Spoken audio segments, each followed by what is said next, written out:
Let's talk about the war between Russia and Ukraine. Now listen, I'm not here to pick sides or to say who is wrong or who is right.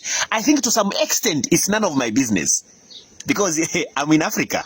Do you get it? Yeah, I know it's not a laughing matter. You see, my main concern is if African leaders or Africa at large is learning something from this war between Russia and Ukraine. I hope you get what I'm saying. Please stick with me. Stick with me. Let me tell you something. I hope our African leaders are learning that their views on the Russia-Ukraine war do not matter. You know it deep down your heart. You may even refuse. You may say, no, actually, we matter. No, you don't matter. You don't matter. No, you don't matter. Actually, you have no say in that war between Ukraine and Russia. You have no say. I'm telling you, I'm in for who? Your job right now is to just make sure that you get your people, whoever is that side, you get them out of that place. That is your job right now. And you're finding it very difficult to get your people out of that place because you don't have that much power and you don't have that much resources. And yet, Africa as a continent is powerful. But where is your power now? I mean, for who? Eh? Trust me, believe me, not every African person who is in Ukraine or in Russia would love to even come back to Africa and settle back here because of that war. It's the truth, I'm telling you. Ask them if they want to come back home. They don't want to come back home. I mean, for who? You know why? It's because as African leaders, we have not made our continent a place that a person can really enjoy to be in. I'm telling you, I mean, for who? People feel in Africa, no one can succeed. You only have to succeed when you're out there. In your own continent, you can't succeed. That's what most Africans feel. For an African to make it, they have to travel out there. Do you know that in Africa, it's an achievement for an African person to travel out, to go and live in the States, in Europe, in Australia, wherever they go, as long as it's out of Africa? Do you know that it's an achievement? Even when you're going to do nonsense out there, people will consider you, he has traveled out. That's an achievement. That's how sad it has become for us Africans. I'm telling you. It's very sad for Africans. Because over a decade now, none of them has thought of making Africa a more comfortable place for an African to live in. It's the truth, whether you like it or not. And you know what I'm saying is the truth. Let me even give you this task, African leaders. How much do you invest in technology in your country? If I was to ask you, African leaders, how much do you invest in technology in your own countries? How much do you invest in technology? I've never heard in my country where people are talking about, no, we have dedicated this much to science and technology. We have dedicated this much to discovering new things. We have dedicated this much to creating new things. Nothing. You will never hear of it. I'm telling you. I mean, for who? Which country? African country.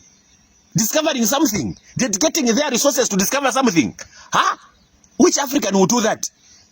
Coronavirus broke out. I don't know what's happening now. No one is even talking about it. I don't know if it has disappeared. But anyway, coronavirus brought out. It exposed Africa to the brim. I'm telling you. Africa was exposed. We are just seated there. We are not ready to discover anything. We are not ready to invent anything. We are not ready to come up with anything. Our job is just to eat and die. Eat and die. We are not ready to do anything. There are so many brilliant minds in Africa, but no government is ready to invest in them. You know why? Because we are used to asking people, can you give us some? We are asking for. We are asking for, can you lend us? We are going to pay back. That is our job as Africans. How much have you invested in trading amongst yourselves as Africans? We trade less than 15%. The whole Africa, we trade amongst ourselves less than 15%. The rest would rather trade with others out of the continent. Full of resources around them. They will have resources around them. But they will still complain and say, no, Russia and Ukraine were fighting. That is going to be an excuse. It will be a song. You will hear it very soon. If not, some of you are already hearing it. How sad for you.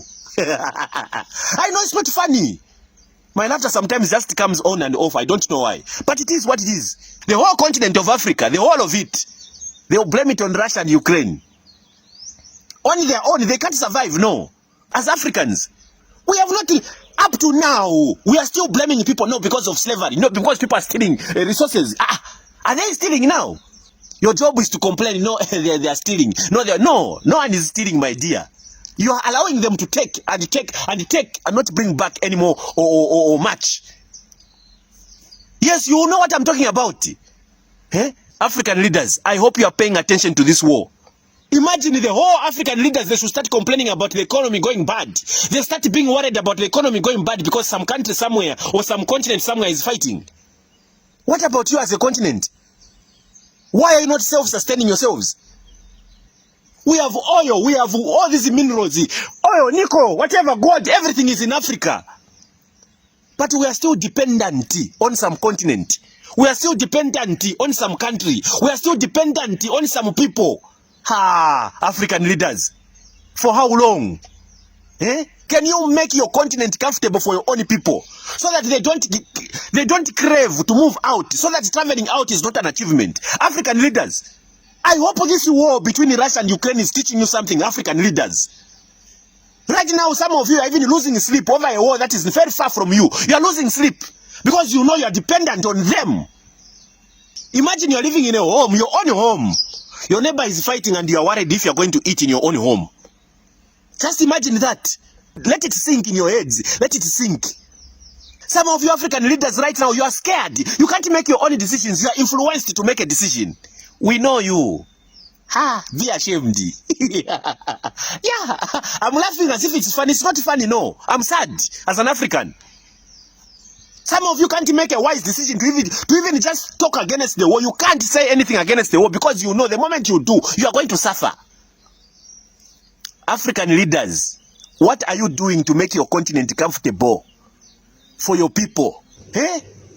Now listen, I'm not wishing war upon any continent. No, I'm not wishing that. It's the worst thing a continent or a country can go through, war. It's the worst. And it's a very sad thing. All I'm saying is that as Africans, the fact that us, we have no say in this matter, we should learn something as African leaders. I'm telling you, wake up and start thinking of making that one Africa, that one strong Africa. Because the day that this world is in shambles, African leaders,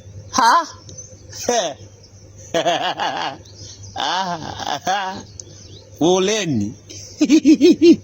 Life is hard, I'm telling you. It's the truth. You don't like to hear it, but I'm telling you. I want what's good for Africa. I want my children's or whoever's children's to enjoy this place. Some clever chap went and divided this African continent into so many countries. So many borders put across you. You can't even cross to another country, to your own brothers. You can't cross to go and say hi to your own brothers. You need to carry some papers. You need to go through some checking. Your own African brothers, you can't visit them easily. You know why? Some clever chap said if these people became united, they will be very strong. They know. This is the only continent with so many currencies. You kwacha, SSD, dollar, what do you know, shilling, whatever. They have made all those things. It's not an African doing by having all those things. It's not an African doing, no. African leaders, what are you doing about your continent to make it a superpower? What are you doing? That should challenge you as a human being. Should sit down and think and say, what are we doing to make our continent great? As Africans, I'm telling you. There's so much rubbish that we tolerate as Africans. I'm telling you. That is the truth. It will hurt. But you know deep down your heart that it is true. You even be saying, he's just talking. He doesn't understand how this world works. Yes, it's because you have chosen to be at the bottom. As long as we have these borderlines, we will never be a superpower in Africa. I'm telling you. You know it deep down your hearts.